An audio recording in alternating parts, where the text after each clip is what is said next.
right away, right off the bat. And all the help we did was talk about herself. That's my opinion.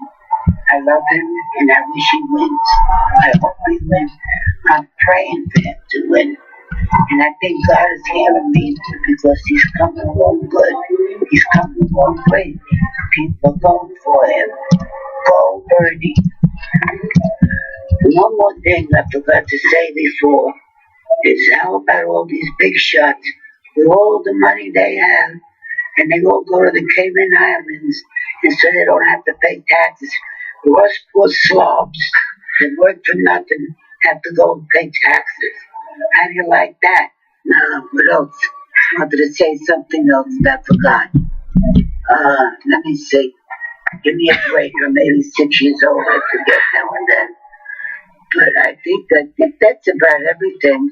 That's probably more. There's probably more.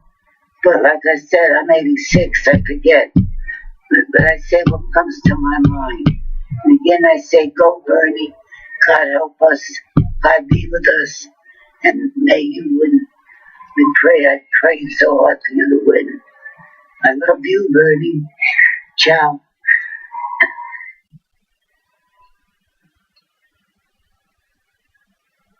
Good morning, everybody. Now, let me get this thing for... No echo on me, please. How are we doing today? It is another day of Bernie broadcast. This is Get Out the Vote in New Hampshire. It's the New Hampshire primary tomorrow. That was a beautiful testimony from an 86-year-old grandmother who explained pretty clearly what we mean about money and politics. Pretty clearly, if Hillary is still confused about what the differences are between the establishment and Bernie Sanders, this 86-year-old, and she pretty much nailed it. That was a beautiful testimony. Let's cut live to Biff. Good morning, Celeste. He's still in the background with me there. We have Celeste with us. I'm checking on Biff's stream here, see if we've got good audio out. We are live from Nassau, and I'm just going to assume that's how it's pronounced. I don't have Janine in here to help me with all the New Hampshire names. New Hampshire.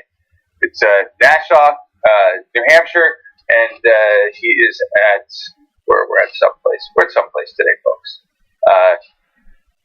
Nassau, New Hampshire, at a community college, and we're gonna. My understanding is this going to be a very on-time event, so Bernie should be starting here in like 30 seconds. And we have Biff's feed here. You can see, just waiting for that to go. After that, we'll see if we can't get the newsroom put together in time. Good morning, everybody. We will be doing comment moderation, and we do have some volunteers with us. Cindy Matthews and Celeste will be working comments. I'll be running those overlays underneath the screen so we can see what everybody's views and testimony is about Bernie Sanders. The whole goal is to elevate the conversation online through engagement broadcasting like we do here, to increase the activity online and the social web for Bernie Sanders, because we know that that is our best. This is the Air Force, folks. Welcome. Good morning. I see Manny and Angel and Bad Little Time Lady and name. And Zuru. That's a very cool name. Barbara, Dutch for Bernie. How are you guys? Good morning. David, nice to have you back. Thank you. Got a lot of people here. Thor Crowley, Amish Patel. Sorry, I spelled that. I pronounced that name right. Ashish Patel. Hi, everybody. Nice to have you here. Good morning for our Bernie Fix. It's definitely a Bernie Fix. Got more than 50 people viewing right now, and let's see what the audio is on Biff. 1 second. Let's see what we got here.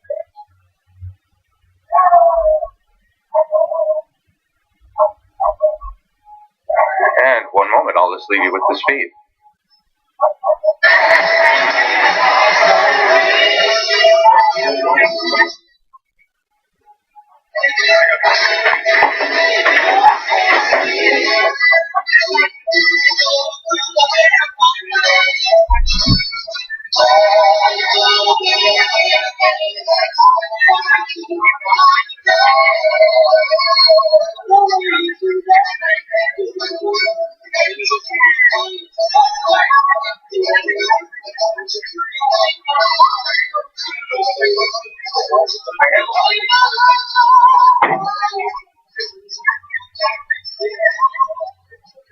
Hey everybody, that's what happens when you have a broadcast in your house. My dog started barking, no idea why. wife's not even awake.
Well, as you can hear, we have that going on in the background. Just some Supremes. I think that's what we're hearing there. Should be starting any second. Apologize if you heard me yelling out there. I have no idea what my dog was barking at, but it's very early here. It's 7:30 in the morning. Wife wasn't even up, and I had to leave to go find out what the dog was barking at so that he didn't wake her up. This is my house, and this is what I'm doing out of my house. We're all kind of working out of our house, I think, for the most part, unless there's a good volunteer place to go. But this is what we do for the political revolution, folks. This is what we have to do. The tide is turning, though. The last several days, really, things have changed. Oh, we're starting. Looks like we're starting. Here we go. I'm going to be very brief because I need to get back out to the field to knock on some doors and to make some phone calls. This political process is bringing new people into the fold. So our Get Out the Vote effort is as crucial as it has ever been in a campaign. So we need your help. We're working right now, around the clock, Monday and Tuesday, especially Tuesday, on election day, to make sure that we get out to the vote to as many people as possible. You can hear them out of breath right now. I've literally been running around knocking on doors. So, if you are interested in helping to get out the vote, make sure that Bernie Sanders wins this election.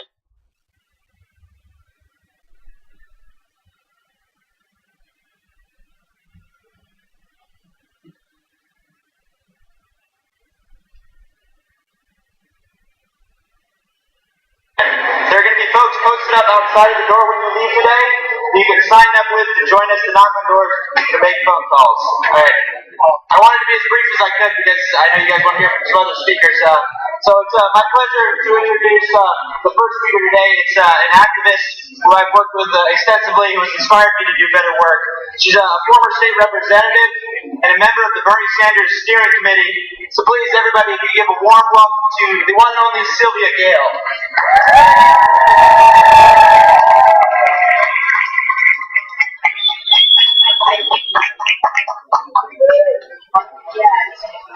Thank you, Sam, and good morning, Nashua. Universal single-payer health care, climate change, economic inequality, racial justice, gender discrimination, endless war, student debt. These are just some of the issues that so many of us worry about every day. Senator Bernie Sanders has spent decades working at all levels of government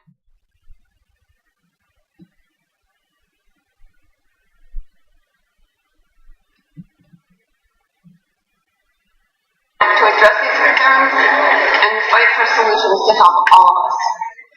Together, when we all participate.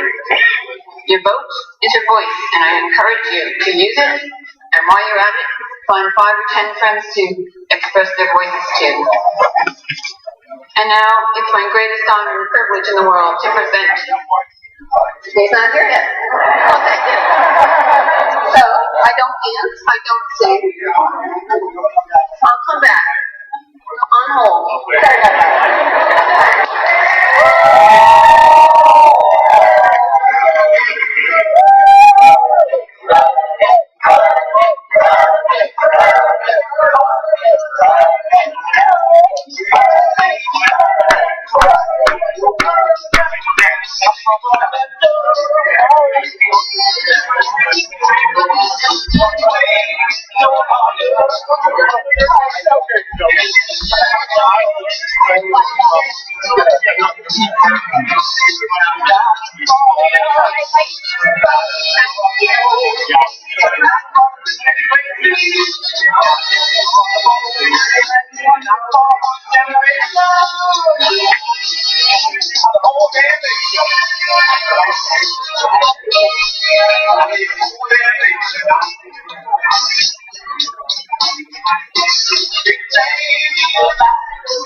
You know, this was actually something I really wanted to be able to do. Like voiceover, with music in the background. I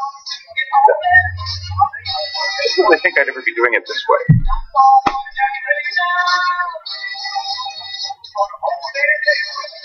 Nice to have you with us this morning. Bernie Sanders, Get Out the Vote rally, Daniel Webb College, in Nashua, New Hampshire. I don't have Janine with me this morning to help me with all of the East Coast accent. Got some great news and clips for you later today from the newsroom, though. All sorts of stuff going on. Hillary is going down, basically. The tide has shifted. People are starting to realize the reality. And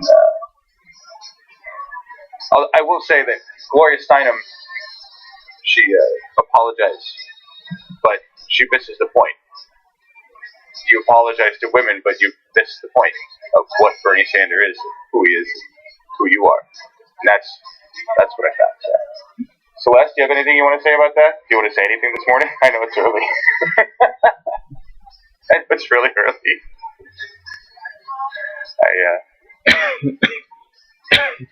There. Oh, you know what? And I have it so they can't hear you. Here, let me switch. Now you can hear Celeste, everybody. My bad. Good morning, everybody. I'm an icon this morning because, well, it's early and I wasn't quite prepared to go on camera this morning. I was only prepared for comment moderation. But we're delighted that y'all are here. Thank you for joining us. And as far as Gloria Steinem apology goes, too little, too late, not sincere, fuck off. Thank you. Well, there you go. And I can't say that as not being a woman. But thank you, Celeste, for saying that. And I'm sorry, you're Nashua. I apologize to everybody. Nashua. Nashua, New Hampshire, right? Nashua, New Hampshire. All right, there we go. Well, like I said, we're still waiting. There's nobody up on there. Here, we'll show you guys. There's the empty stage. Bill Ward and Kim Ward, husband-wife couple, are traveling the roads. Will make history. You're damn right. The Ron Austin, and to quote the phrase, no pun intended, it doesn't get any better than that. Listen, the Bucs fans chanting his name. Rocky. That's exactly what we're going to do. Wait a minute.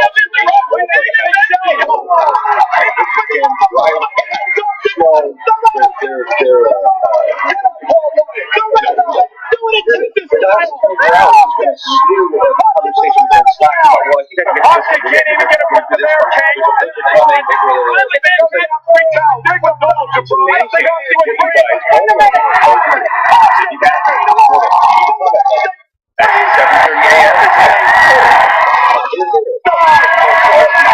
We have an audience here. How many people that we have watching? Hey, what's up, Internet? Hope you're enjoying America's National. We'll be watching Bernie. There is Bernie coming up. This is not just me. Precisely put, GMC Canyon features a corner step rear bumper. That's what Here's what you search. Revolution, folks. That's what makes this different.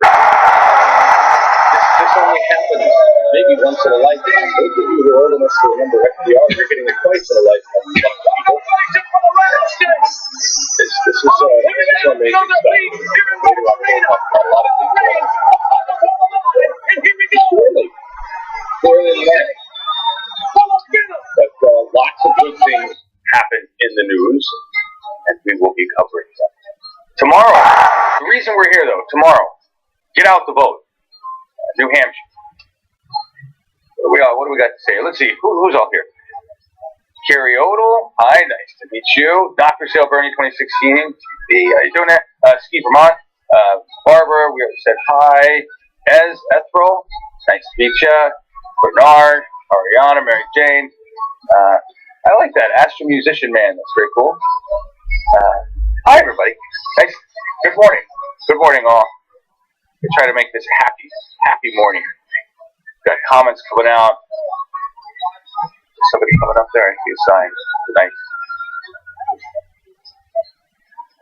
This is, we like your ranch on Big I appreciate that a lot. I appreciate that about the rants, but we're going to talk about that today because yesterday's show I was ashamed of yesterday's show and I unlisted it. Those of you who know it's out there, but I don't want it out there. I said a couple weeks ago that the point of the newsroom was to deliver the news, and I was going to do my best to compartmentalize my rage and keep it separate from delivering the news, and obviously I failed heinously to do that, and it's, we'll talk about why. It's mostly because by the time I get to the news, to the actual show, I've spent 3 hours in the morning just immersing myself in the news. You do this day after day, and maybe this is why journalists, I was thinking about this, just talk about it. Good morning, everybody. Thank you for all the kindness, but I've had a lot of comments in social about some negativity, about being negative, and that's where this confusion and cross goes, is that I don't want to be negative. It's about Bernie Sanders. It's about the love and the love train and feeling everything. But we can't do what our government has done in the past. We can't do what we have done in the past, thanks to our establishment media. And that is, we think we're making a big change, and we move with this passionate effort, and then we kind of forget. We forget because the news doesn't remind us daily that our planet's dying. The news doesn't remind us daily that, well, what's going on in Flint is horrendous. Things like Flint have been happening not only around the world for decades, but in our own backyard. We're just not paying attention. I mean, Detroit has been falling apart for years. This isn't a new thing. What's going on in Flint, we're finding is happening everywhere. Celeste dropped an article yesterday that radiation leaking somewhere. I haven't even had a chance to read it. I can help you out with that. It's New York. It's the Indian Point nuclear power plant. There's 40 underground wells that they've dug to test for radiation. 3 of the 40 have turned positive for radiation. One of those 3 wells is 65,000% higher in thorium than has been. There were some accidents at that same nuclear power plant that took place back in December, and one of those accidents of which was a rod being dropped into the fuel rod pool at the Indian Point nuclear facility. So there's lots of problems at that nuclear facility, and Governor Cuomo has an announcement out, which is what I dropped into the newsroom link that John is talking about. He hadn't had an opportunity to read. So I highly recommend people go over to the Governor's of New York's web page and read the announcement, as well as I personally would be very, very concerned, and I would be on your government officials a hell of a lot more than we have been doing over the past several decades at this point. Yeah. I don't know. Yeah. I mean, you and I, okay, that's just scary. That's just scary. Yeah, it is. You and I remember 3 Mile Island, right? Or as Lou called it, 7 Mile Island. Like, wow, it's expanded. But, you know. It's grown.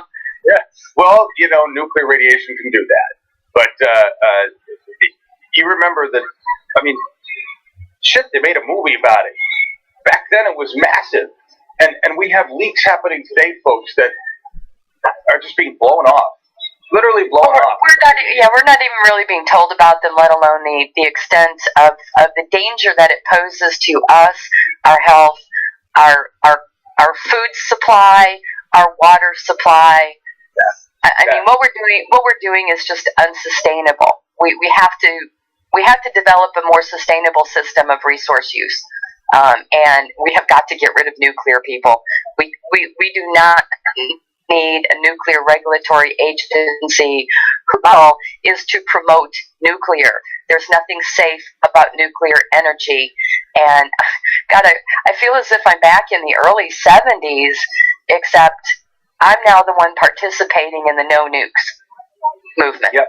Yeah. Well, yeah. It's the no nuclear anything, really. Nuclear, bad energy source. We have other energy options, other bomb options, whatever.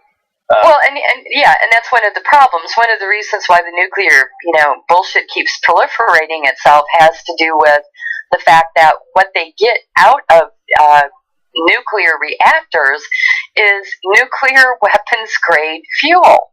Yeah, imagine that. And it's why are we doing this? I mean, I cannot stand Ronald Reagan, but I will say this much: he at least started an effort to reduce the nuclear arms between Russia and the United States, and we both of our countries still have ungodly arsenals by comparison to other nuclear states, if you will. It's insane. We do not need nuclear at all, period. The Indian Point nuclear power plant provides 30% of the electricity to New York City. 30%. Imagine what we could do if we, paved the highway system with solar panels. You know what? I just got to say this. Just while you're bringing that up, as you're talking about this, I see an article come through yesterday. France. No, it was my wife. We're looking at crazy stuff. We always look crazy. So we're running through. What's article comes through? France just installed 1,000 kilometers of solar roadway. This solar roadway is not the one that everybody's giving shit that did the Indiegogo campaign. This is their own solar roadway type. Okay, it has passed it's passed all the tests. It's actually a better road material than our road material right now, folks, because it provides traction. It's solar. It lays down on top of existing roadway. You can scrape it with a snowplow. They run snowplows over this shit. Right? It doesn't a 6-axle truck. No problem. All right. This is countries, socialist democratic countries, that are making progress in renewable energies while we're dicking around with nuclear energy, screwing up our ground, continuing to frack. Remember, folks, while Obama talks environment, he just pushed through the TPP, which opens up the doors to worldwide fracking for America, which Hillary has been promoting for quite some time. And another for her fracking buddies, Chevron, Exxon. This is France. Good job. Thank you, all you socialist democratic countries out there. Thank you for creating things that are actually useful for mankind, humankind, instead of creating bombs and chemical weapons. Like, got a story about Hillary's State Department and the massive effort they made to provide tear gas to Mubarak. And we'll talk about that because as the money flowed into the Clinton Foundation, tear gas flowed out of our government to the Middle East. Isn't that amazing how that works? Money goes into the Clinton Foundation, all of a sudden tear gas sales start to increase. It's an amazing connection. The 86-year-old woman. Bernie's up there. Shit, guys. Pardon me. Skip Bernie on here. People ask me why it is that our campaign is doing as well as it is. When we began this campaign, we were 3% in the polls. It's true. We have come a long way in the last 9 months. When we began this campaign, we had no volunteers. Now we have hundreds of thousands of volunteers.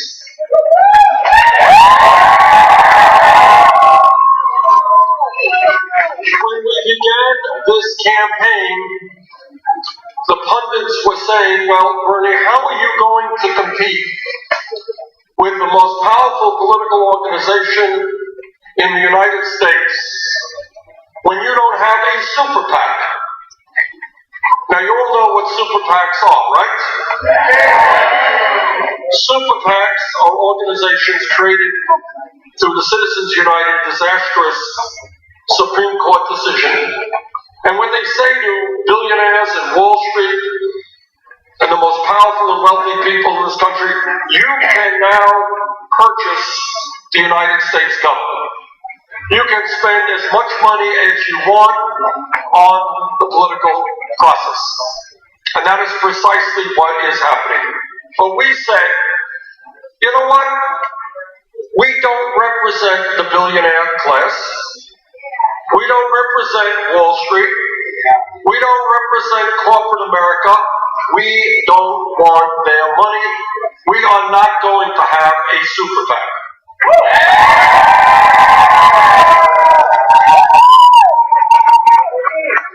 And then an amazing thing happened. Really a mind-blowing thing that I never in a million years would have predicted. We went out to the American people, primarily through the internet, and we said, you know what, if you want to be supportive of a campaign that is trying to bring about a political revolution and to transform this country, we need your help. We know you don't have a lot of money. We know that many of you are struggling, but we would appreciate whatever help you could provide our campaign. And here's what's happened. In the last 9 months, we have received 3.5 million individual contributions, more than any candidate in the history of the United States of America up to this point in election.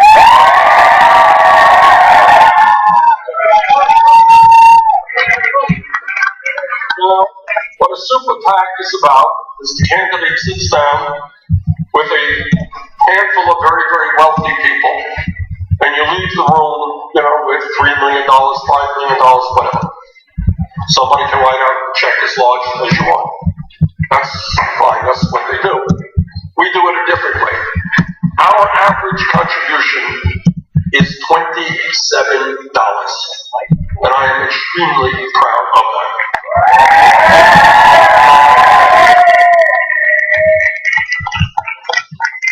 Now, when people ask us why we have come so far so fast in this campaign, what I respond is that we're doing something extremely radical.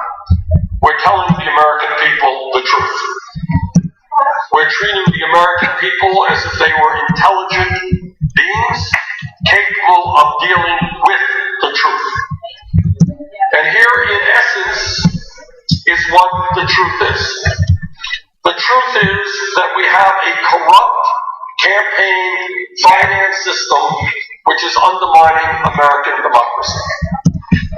People fought and died to defend American democracy. You know what American democracy is about? It is that you are a very powerful person. You have the right to determine the future of America, not just a handful of billionaires. That's what.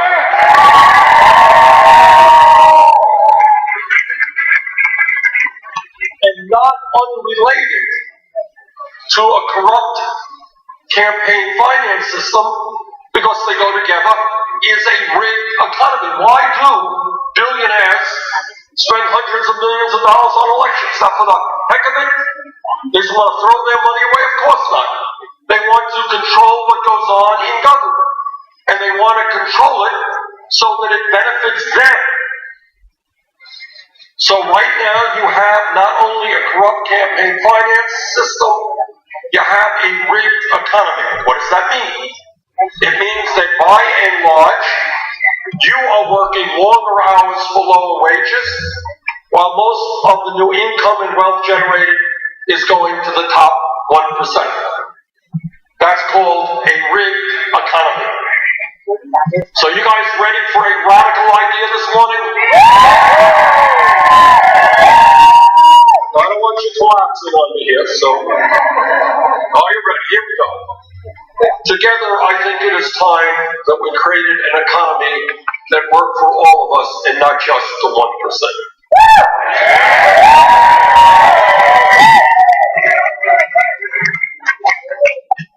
Now, when people are thinking about this campaign. And when people are getting angry about what is going on in our country, here is why they are getting angry. And these are the issues that we're talking about that are bringing people into the political process. Today in America, we have more income and wealth inequality than any major country on earth, and it is worse in the United States than at any time since 1928. Today, the top 1/10 of 1%, you got it, not 1%, 1/10 of 1% now owns almost as much wealth as the bottom 90%. Does anybody believe that that is what the United States of America should be about? Today, the top 20 wealthiest people in this country, 20 people, now own more wealth than the bottom half of America, 150 million Americans. Anyone think that is what America's supposed to be about? Today, one family, the Walton family of Walmarts, one family owns more wealth than the bottom 40% of the American people. Anyone think that is what America's supposed to be about? Let me tell you what a rigged economy is about. You know, if you go to a basketball game is 5 people on each side. If one side suddenly has 10 people, 10 players, you know what? The team that has 10 players is going to win that game most of the time. That's a rigged basketball game. This is what a rigged economy is about. You hear a lot of Republicans talking about welfare abuse, welfare fraud. The largest recipient of welfare in America is the wealthiest family in America, the Walton family of Walmart. Do you know why they are the largest recipient of welfare? Because many of their employees, and they're the largest private sector employer in America, many of their employees get wages so low that they're on Medicaid, they're on food stamps, they're on subsidized housing. And you know who pays for that Medicaid, food stamps, and subsidized housing? You do. So on behalf of the wealthiest family in America, the Walton family, I want to thank all of you for your generosity. I mean, they're only worth whatever they are, $50, $60 billion, and they appreciate your chipping in. They're very grateful. But I say that maybe the Walton family should get off of welfare and start paying their workers a living wage.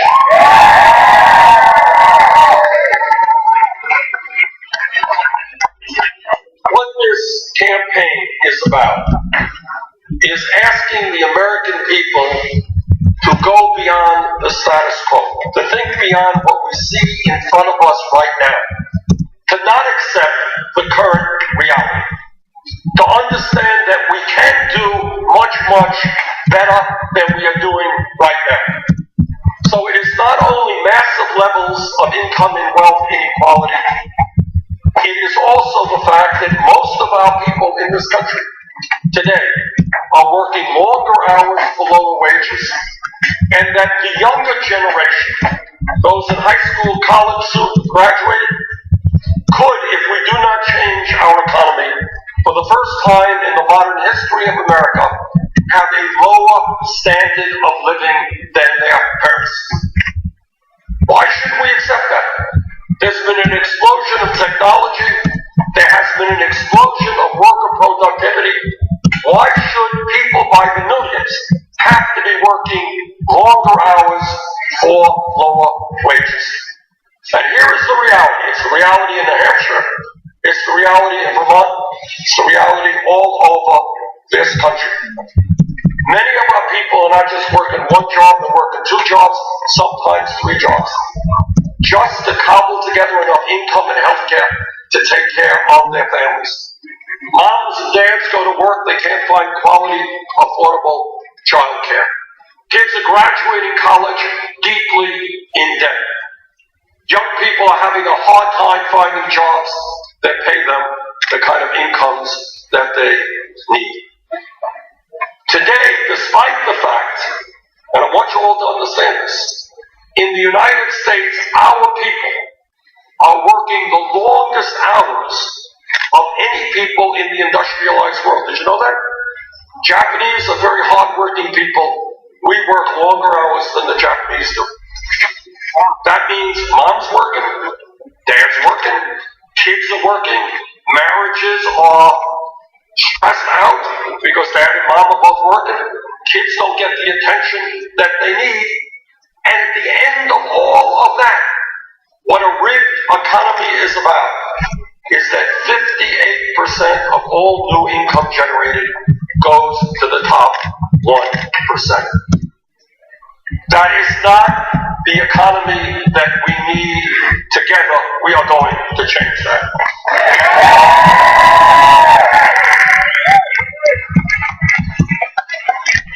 And when you talk about a rigged economy, the simple truth of the matter is that wages in America are just too low.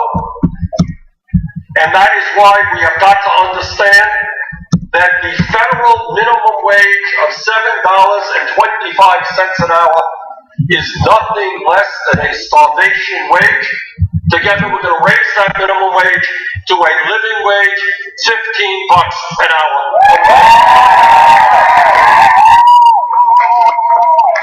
When we talk about unemployment, the official unemployment rate is 5%.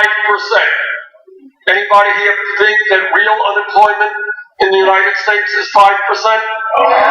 It's not. Because there's another report that comes out that says if you include those people who have given up looking for work and those people who are working part-time when they want to work full-time, real unemployment is close to 10%. And here is another tragic issue which gets virtually no discussion at all. That is the issue of youth unemployment.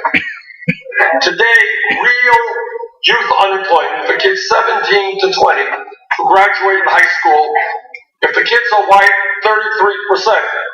33%. Kids are Latino, 36%. African American kids, 51%. Now that's a tragedy unto itself. You want to go out, you graduate your high school, you want to get out in the world, you want to make some money, get a job. Many of these kids can't do that. But I'll tell you what it also relates to, and that is we have more people in jail than any other country on earth. More people in jail than China has. And anyone here who thinks there is not a correlation between high youth unemployment and the fact that we have more people in jail than any other country, I think is missing a very important point. So here's radical idea number 2. You ready?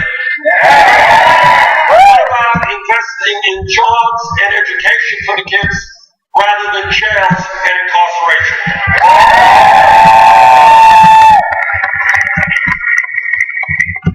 And when we talk about real unemployment being 10%, long-term unemployment being much, much too high, it is a no-brainer to me that we need a massive federal jobs program to put the American people back to work. Let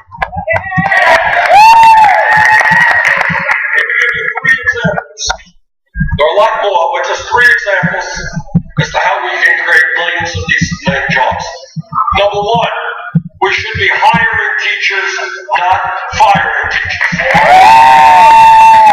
Number 2, as most working parents know, we have a dysfunctional child care system in this country and a pre-K system. We need to be hiring hundreds of thousands of well-trained, well-paid educators to work with the littlest and youngest Americans. Number 3, in Vermont, New Hampshire, and all over this country, our infrastructure, our roads, our bridges, our water systems, our wastewater plants, our rail, our airports, our levees, our dams. In many parts of this country, they are in terrible condition. A $1 trillion investment over a 5-year period creates 13 million decent paying jobs, rebuilding America. That's what we should be doing.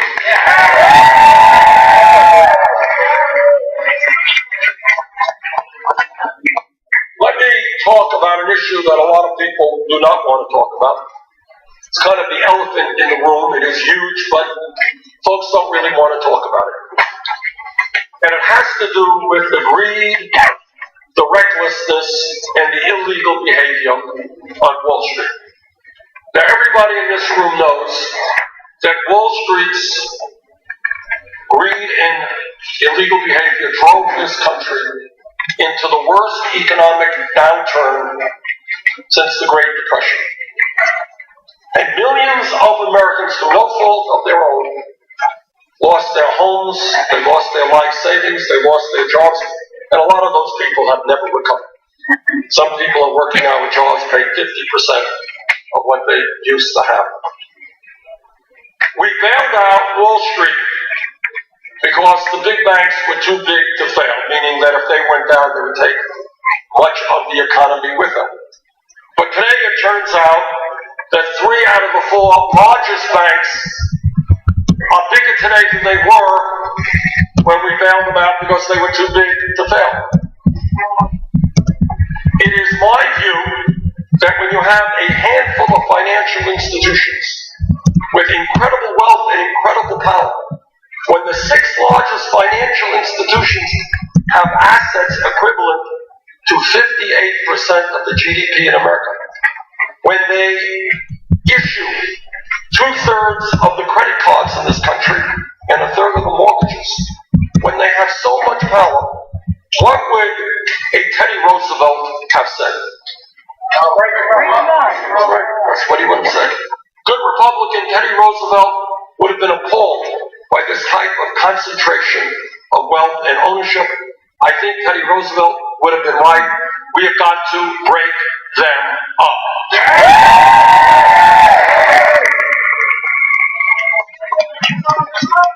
Let me tell you just a brief story. When I talk about a corrupt campaign finance system, a rigged economy, and a broken criminal justice system, this is what I'm talking about. A couple of weeks ago, some of you may have noticed that Goldman Sachs, one of the largest financial institutions on Wall Street, reached a settlement with the United States government for $5 billion. Got it? $5 billion. Why did they reach that settlement? Anyone know? So nice guys, they wanted to make a donation to the federal government? That's right. They reached a $5 billion agreement, and they're not the only bank. Other banks actually have reached larger agreements. Because they were selling worthless subprime mortgage packages. Happens to be against the law. You can't sell something where you pretend it's worth something when it's not. They knew it. They reached a $5 billion settlement with the United States government. That's point number 2. Point number 1. Point number 2 is, what is the power of Wall Street? The power is they have endless supplies of money. Endless.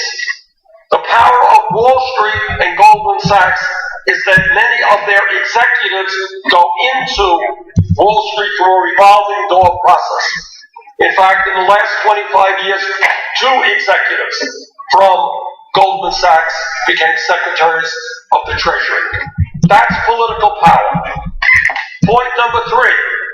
Goldman Sachs, along with other Wall Street companies, make huge campaign contributions. They give a lot of money to candidates who they think will represent their interests. Point number 4, and maybe the point that upsets the American people the most. Today, some kid in New Hampshire or some kid in Vermont gets picked up for possessing marijuana.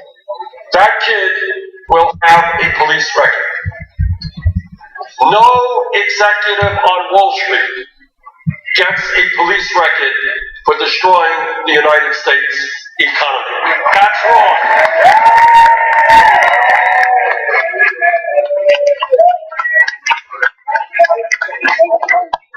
When we talk about a criminal justice system, our job together is to bring justice back to a criminal justice system.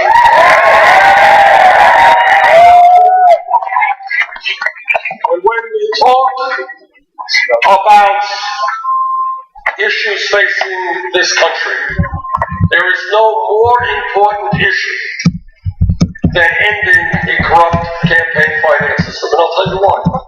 Because if the big money interests can control the Congress, there is very little that we will be able to do in any significant way to protect working families, or to protect the environment, or to protect women's rights, or whatever it may be.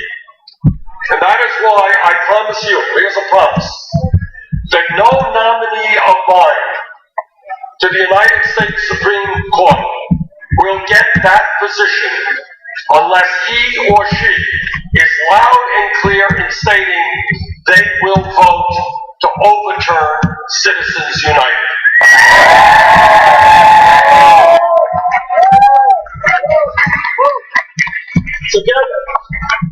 Together we have got to create a vibrant democracy. Together we have got to try to make sure that our country has one of the highest voting participation rates of any country on earth, not one of the lowest voter participation rates. And that is why, among other things, I believe in public funding of elections.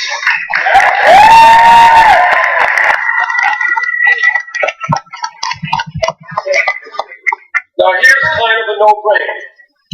And what the no-brainer is that everybody in this room, everybody in this country knows that if our country is to succeed into the future, if we're going to have a strong economy, we need the best educated workforce in the world. That's what we need. We used to have the best educated workforce in the world 30, 40 years ago. No longer the case today. In New Hampshire and Vermont, there are bright, qualified kids who are unable to go to college for one reason. And that reason is their families lack the money. That is not what America should be about. Years ago, 100, 150 years ago, people fought for public education. And what public education meant back then, it said, okay, we want all kids, regardless of their income, to be able to get an education from first grade through 12th grade. That was incredible. The world has changed in the last 100 years. Today, in many respects, a college degree is the equivalent of what a high school degree was 50, 60 years ago. And that is why I believe that when we talk about public education today, what we're talking about is free tuition at public colleges and universities.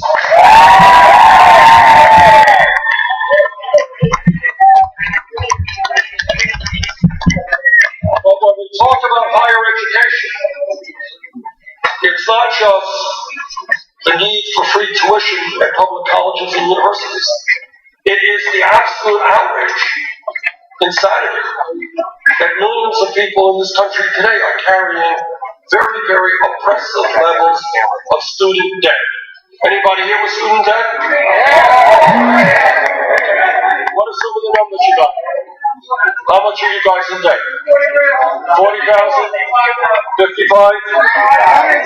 Okay, I'm sorry, she wins. I'm not sure what you win. $100,000 for graduate school or just college? Just undergraduate. It's a young lady here, $100,000 in debt, just for college. I have talked to people all over this country. I talked to a woman in Burlington, Vermont, whose crime in life was that she wanted to become a doctor, primary care physician. What she's doing, $300,000 in debt. A woman in Iowa, $400,000 in debt for the crime of becoming a dentist. And all over the country, people are now paying 20, 25% of their limited incomes, paying back their student debt. It should not be that we punish people for the crime of trying to get an education. We should be encouraging people to get an education, not punishing them.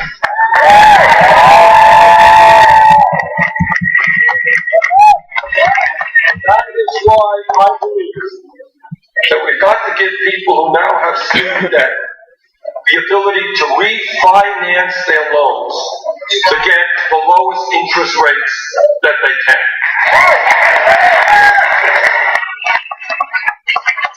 And that will very substantially reduce student debt. And people say, well, Bernie, how are you going to pay for all this? It's pretty expensive. And it is. We're going to pay for it by imposing a tax on Wall Street speculation. When Wall Street crashed, the American middle class bailed them out. Now it is Wall Street's time to help the American middle class.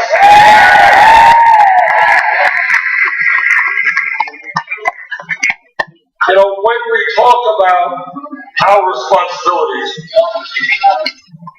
as adults and as human beings, and I am a very proud parent of 4 kids and of 7 grandchildren, 3 of whom you just saw,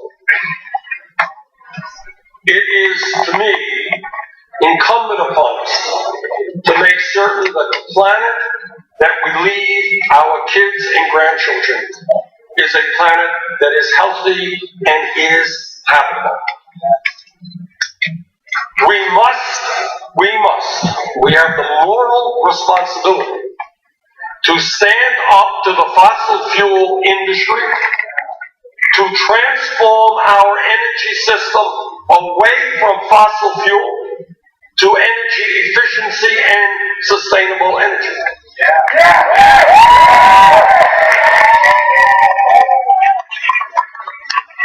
Now, I am a member of the Senate Energy Committee and the Environmental Committee, 2 separate committees. And I have talked to scientists all over the world. And what they say is that the debate is over. There's no longer a debate. Climate change is real. It is caused by human activity.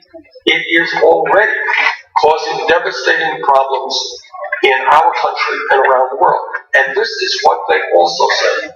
And this is scary stuff. What they say is if we do not get our act together and move aggressively and boldly, this planet will warm up by between 5 degrees and 10 degrees centigrade by the end of this century. Got that? 5 to 10 degrees Fahrenheit. 5 to 10 degrees Fahrenheit by the end of this century. What that means is more drought, more floods, more extreme weather disturbances, more rising sea levels, more acidification of the ocean. What it also means is more international conflict as people around the world fight over limited natural resources, water, land to grow their crops. This is not the kind of world that we want to leave the future generations. So I urge you to work with me to reach out to China, to Russia, to India, to countries all over the world, and to make it clear to the fossil fuel industry that their short-term profits are not more important than the future of this planet.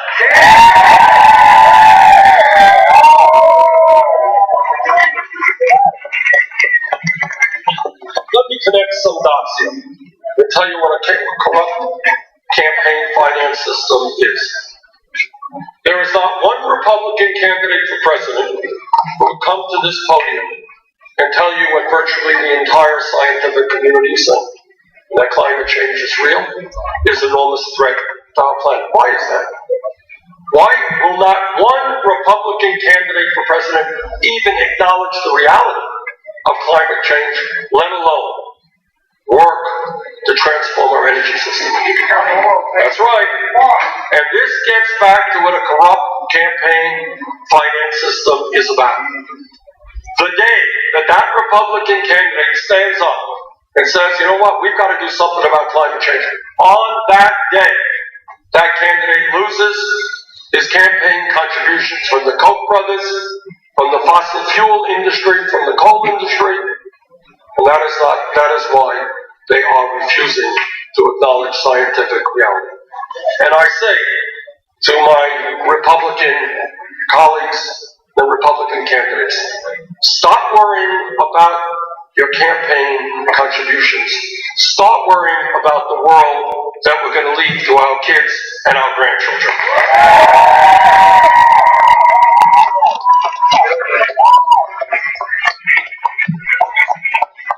This campaign is about thinking big, not small, not getting caught into this narrow worldview of austerity. Oh my goodness, we have to cut this program, we have to cut that program. Oh, let's forget about the fact that over the last 30 years, there has been a massive redistribution of wealth. Problem is, it has gone from the middle class to the top 1/10 of 1%. What this campaign is about thinking big. There is one major country in this world today that does not guarantee health care to all people as a right. You are living in that country. Now, I'm a member of the committee that helped write the Affordable Care Act. And the Affordable Care Act has done some very, very good things. The Affordable Care Act has done away with this obscenity called pre-existing conditions. That's right.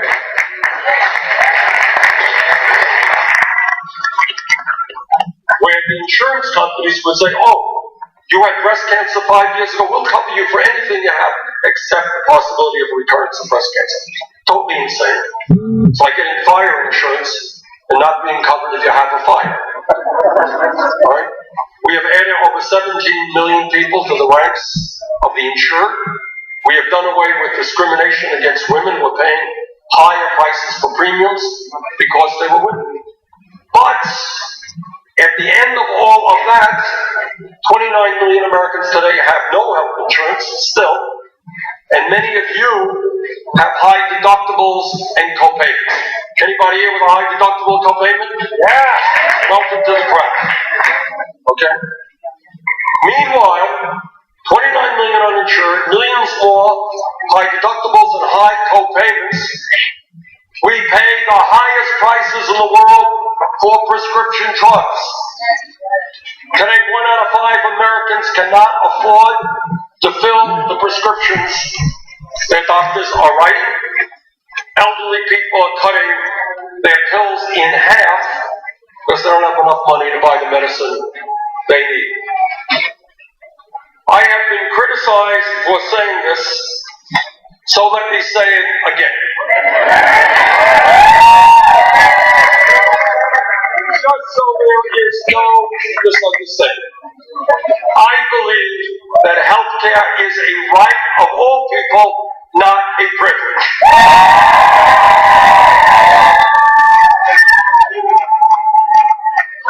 And I believe that at a time when we are spending much, much more per capita on health care than are the people of any other major country on earth, I believe we should move toward a Medicare for all single-payer program.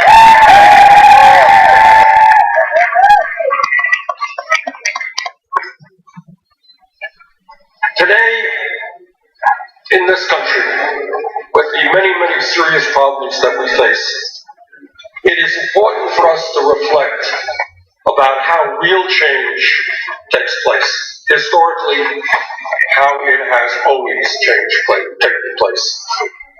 And that is to understand that real change never takes place from the top on down. It always takes place from the bottom on up. You understand what I mean by that?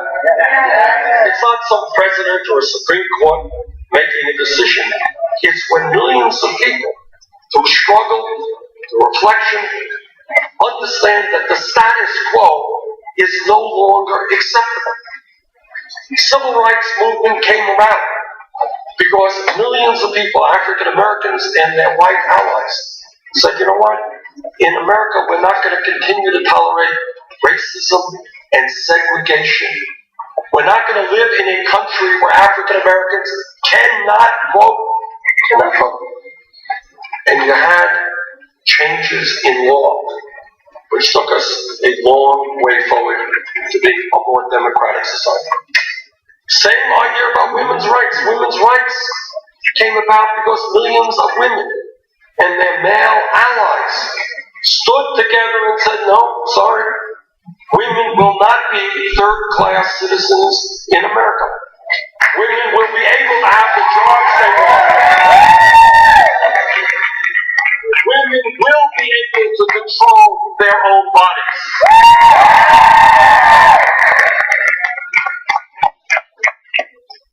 That's how change comes about. If we were standing here 10 years ago, not a long time, 10 years ago, somebody raised their hands and said, I think that gay marriage will be made legal in 50 states in this country in the year 2015, somebody next to them would have said, what are you smoking?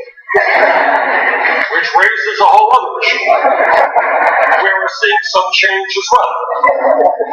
But it did happen. How did it happen? How did it happen? It happened because the gay community and their straight allies said, you know what? We think that in America, people have the right to love whoever they want to love, regardless of their gender.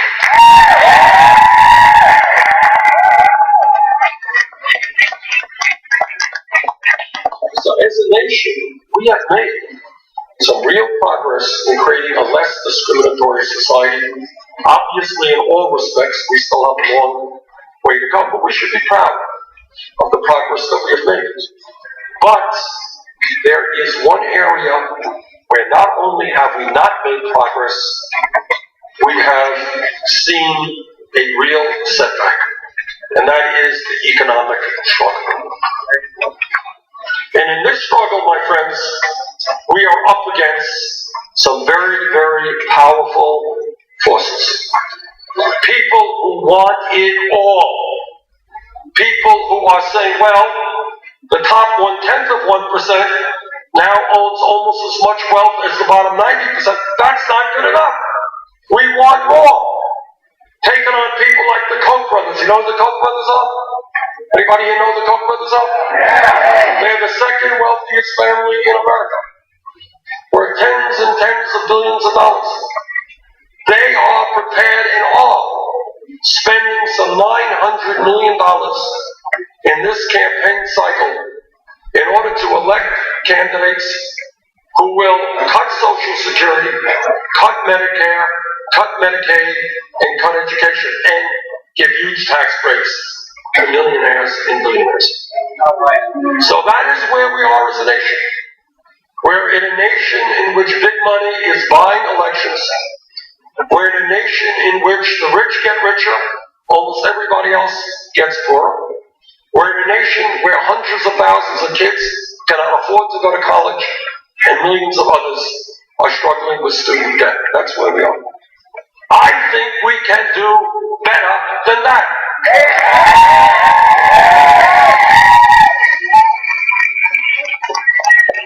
I think that when we revitalize American democracy, when working families and young people begin to stand up and say loudly and clearly that the United States government belongs to all of us and not just wealthy campaign contributors, when we bring about that type of political revolution, when we do that, there is nothing that we cannot accomplish. That is what this campaign is about.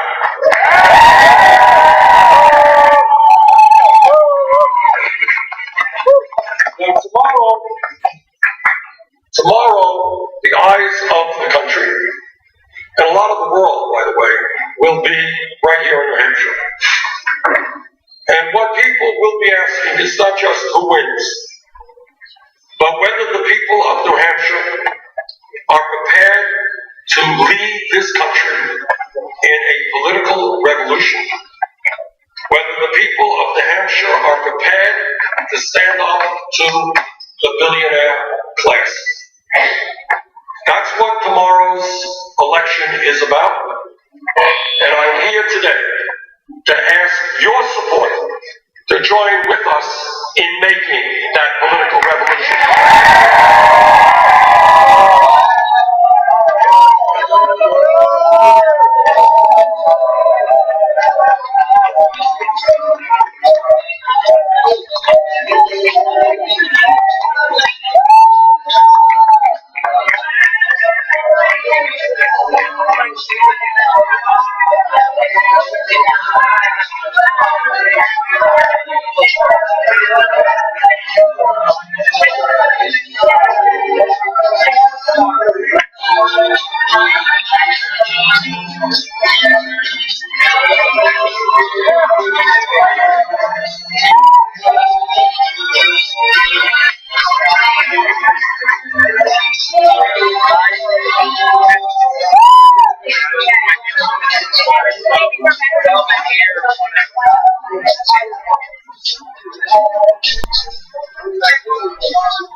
Well, there you go. Bernie Sanders, live from Nashua. You can see the tons of media press now.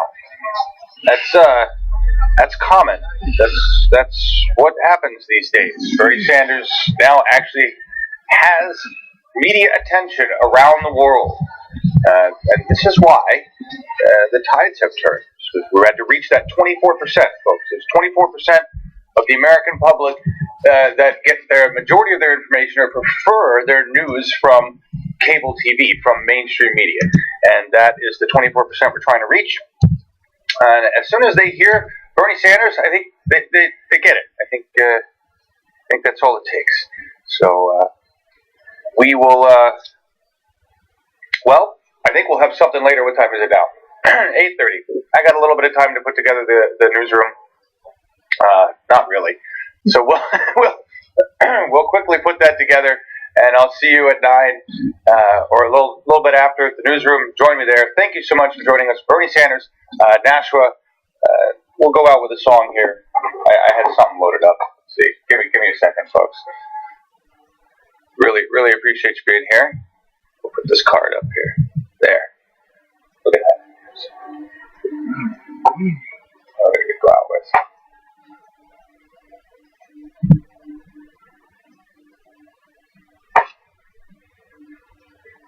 Well, this is an oldie but goodie. Always wanted to be able to say that. I really wanted to be a disc jockey, a 70s disc jockey. I was born a little late. This is, I'm going to say Leo D, because it's so much easier than all of us bouncing around his name. We've never met the guy, and we've never had a chance to get him to tell us how he pronounces it correctly. Leo Dizes or Dizes.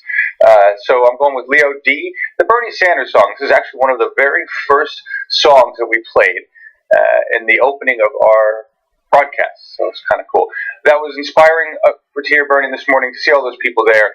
Biff Ward estimating about 500 people-ish packed into that little place. I'm sure we'll get an update from Michael Briggs soon about what that is.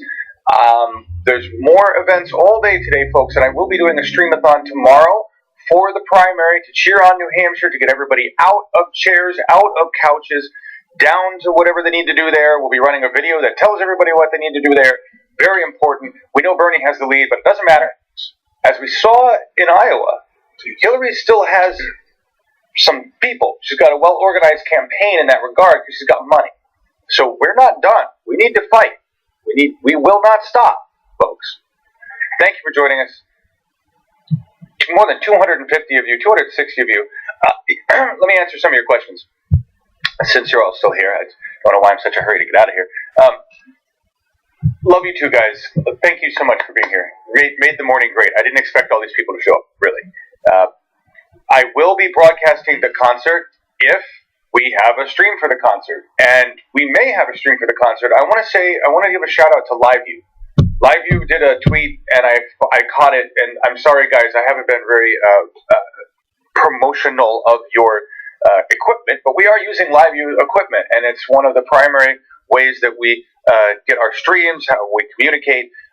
The grassroots event team is carrying around an LU-70, which is what you guys crowd funded, and that's been a major component of what's going on to bring us streams. I can't often tell you when a stream is coming from a LiveView unit versus like Biff Ward. I mean, I always know when it's Biff Ward. I always know when it's Scott. But there are other times when we actually don't know when it's actually coming from the LiveView unit or not. So I often forget to remind everybody that without LiveView, we probably would be getting, I don't know, half the streams we're getting right now. So that's a good thing. And we want to thank LiveView, and you know, if this were normal times, if we weren't at war, if this weren't a political revolution, I'm sure we'd be some kind of normal business partnership there. But that is not the case. First, we must put Bernie Sanders in office. We must separate the corporations between the ones that want to work for the people, have a fair and balanced relationship between the worker and the consumer and the corporation, and where it actually stands. That's what we're looking for. But I wax philosophical and go off. I'm reading all your comments here. Anyway, yeah, I'm going to broadcast everything that we can today, and that's kind of the format that we have. I'm going to broadcast everything we can tomorrow. I'm just going to go live all day tomorrow after the newsroom, and we'll just hang out together and play Bernie streams. You guys can suggest stuff, and we'll play videos, and we'll see how many times YouTube shuts down the chat or shuts down the broadcast for one thing or another. Hopefully, we won't have to create a new channel tomorrow. And I will get to all your emails. I saw tons and tons and tons of emails about this, that, and the other. Thank you for sourcing all of this content. I see all of your stuff. I really do. It just takes me forever to get back to it. Like Miles Dyer, it took me so long to get back to Miles, and now I don't know where Miles is. Miles, if you're out there, please, love to talk to you. Want to run one of your videos today for Newsroom. We'll see you real soon. Thank you, everybody. Bernie Sanders live from Nashua, and we will join you later with wherever the hell else he is in New Hampshire for Get the Vote Out, primary New Hampshire, tomorrow. Feel the burn, everybody.